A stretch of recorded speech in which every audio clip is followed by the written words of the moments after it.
안녕하세요. 빅머니의 권미란입니다. 2019년 4분기를 앞두고 있는 9월의 주식시장입니다. 9월 첫 거래일 오늘장의 해시태그는 바로 절벽. 끝에서 길을 찾을까입니다. 9월 1일부터 미국과 중국의 추가 관세 부과가 시행이 되면서 양측의 대화 분위기 역시 유지가 되고 있습니다. 관건은 9월에 워싱턴 미중 회담의 성사 여부가 될 것이라고 하는데요. 아직은 투자자들은 살얼음판을 걷는 장세 속에서 대응을 하고 있습니다. 이번 주 주식시장 경제지표와 협상 사이에서 투자 심리가 좌우될 것으로 보이고 있는데요. 이번 주 중요한 경제 지표들이 줄줄이 대기하고 있습니다. 월말 월초에 발표됐었던 그간 나왔던 경제 지표 한번 확인해 보겠습니다. 미국에서는 소비와 소득이, 또 우리나라에서는 수출, 중국에서는 제조업 지표가 발표됐는데요. 미국 7월 개인 소비 지출이 전월 대비해서 0.6%가 증가하면서 양호한 모습을 보였지만 미시건대 소비자 심리지수가 79.9로 빠르게 하락세를 기록하는 모습입니다. 미중 무역 협상 여파를 반영하고 있습니다. 무역 분쟁이 소비 심리에 부정적인 여파를 끼치고 있다는 것을 확인하는 지표였는데요. 우리나라 8월 수출은 전년 대비해서 13.6%가 감소했습니다.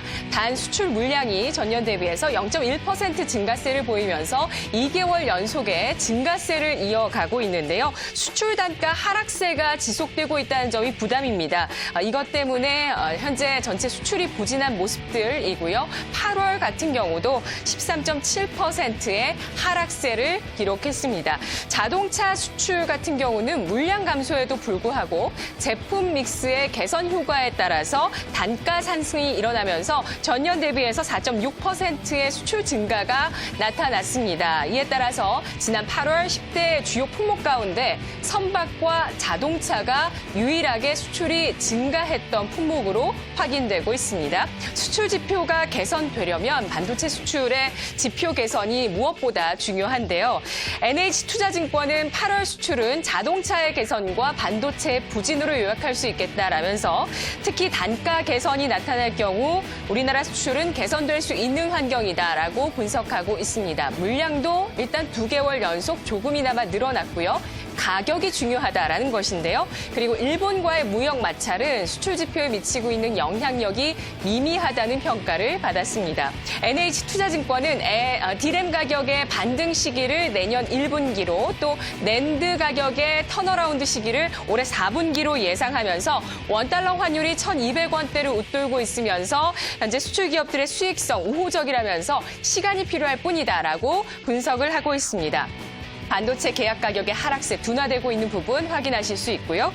중국은 8월 차이신 제조업 PMI가 50.4를 기록하면서 전망치 49.8 그리고 전월치 49.9보다 웃도는 수치를 나타냈습니다. 그리고 경기 확장 국면에 가까스로 또 진입하는 모습을 나타냈는데요. 아직은 뚜렷한 방향성은 아닙니다. 하지만 미중 무역 협상과 다시 한번 시작된 보복 관세전, 이것이 정말 부담이 되고 있기 때문에 협상의 결과물이 나와야지 이러한 제조업 경기의 방향성 좀 안심할 수 있을 것 같은데요.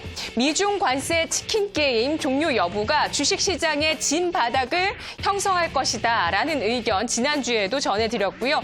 9월 금융시장의 핵심은 바로 이렇게 미중 무역 협상입니다. 상상인 증권에서는 현재 우리 주식시장을 둘러싼 핵심 변수 가운데 우리, 즉 투자자나 정부를 제외한 경제 주체들이 컨트롤하거나 예측할 수 있는 변수가 없다고 지적하면서 현실적으로 조그만 변화에 굉장히 기민하게 트레이딩 스킬을 얼른 발휘해야지만이 살아남는 시장이다라고 판단하고 있습니다. 그리고 이러한 역동성은 불과 일주일 전의 시계제로에서 절벽 끝으로, 그리고 역설적으로 다시 한번 새로운 길이 열릴 수도 있음을 시사하기도 한다라고 전하고 있는데요. 다시 미중 무역 협상의 이슈가 기존의 패턴대로 원점으로 돌아올 가능성도 물론 열려 있겠지만 강대강의 대치, 즉 절벽의 끝에서 뭔가 긍정적인 방향성을, 변화를 나타낼 수 있는 그러한 가능성과 기대감까지도 현재는 또 나타날 수 있는 구간이라는 점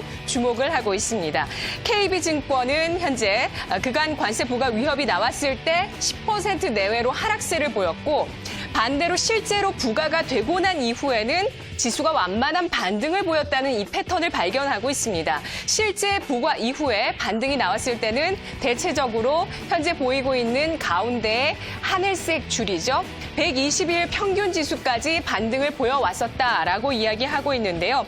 121선, 즉 경기선까지의 반등을 예상한다면 현재 구간 121선 2095포인트입니다. 하지만 9월 말에는 현재 121선이 하락 추세를 보여주고 있기 때문에 9월 말까지 시계를 좀 늘려본다면 2070포인트 선까지입니다. 이 선까지의 반등 여력을 타진할 수 있지 않을까라는 의견 제시하고 있는데요. 그간 모든 협상에서 서두르지 않겠다고 이야기했었던 트럼프 대통령은 이제 상황이 좀 달라졌습니다. 올해 관세 부과 이후에 지지율 하락세가 나타나고 있기 때문인데요. KB증권은 특히 미국 농민들의 반발이 점차적으로 확대가 되고 있는 모습인데 추수가 본격화되는 추수 감사절을 기점으로 그러한 반발이 좀 더 증폭될 수 있겠다라고 포인트를 잡고 있습니다. 따라서 협상의 추진 혹은 딜의 가능성이 이러한 압력과 함께 좀 커질 수 있겠다는 여지까지 내다보고 있습니다. 절벽의 끝에서 미국과 중국이 양측이 길을 찾아주면서 금융시장의 안정을 제공해 줄 수 있을지 아니면 다시 한번 입장 차이만을 반복하게 될지 시장의 흐름을 잘 타보시면서 기민하게 대응해 보셔야 되겠습니다. 오늘장 시장 상황 김동원 아나운서입니다.